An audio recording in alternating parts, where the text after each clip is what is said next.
not aware, Birdland is named after the great Charlie Parker. He got his nickname. There's a few stories of how he got his nickname. One was Yardbird,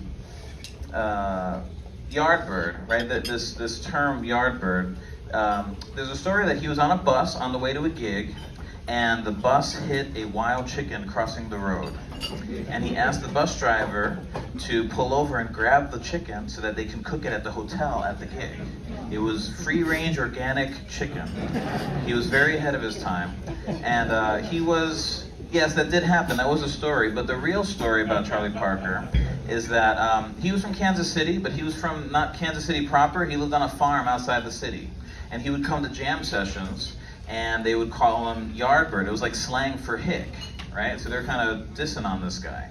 But he would go practice, and he'd come back and sound better and better and better, and he ended up owning his nickname. And we, to this day, know him as Yardbird. So that's the name of our band. Let me introduce you to who you've been listening to here. We got Jason Marshall on the baritone saxophone. Julius Tolentino on the alto. Sam Dillon on the tenor saxophone.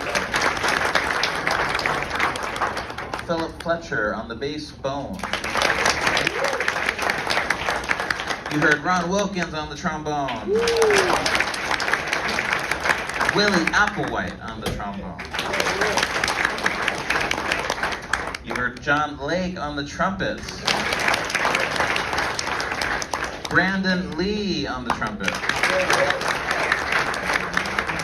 Parker Reed on the drum set. Adam Birnbaum you heard from on the piano. Adam Birnbaum. And holding us all together, Ricky Rodriguez on the bass.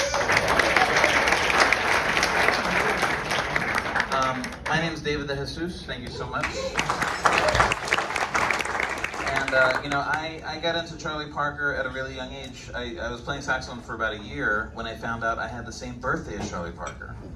And it changed my life for sure. Before that, I thought the saxophone sounded like Brian Hartley. He was this 8th grader that could play like 5 major scales. And he was the baddest cat in school, and that's what I thought the alto sounded like. But then I heard Charlie Parker and it changed my life.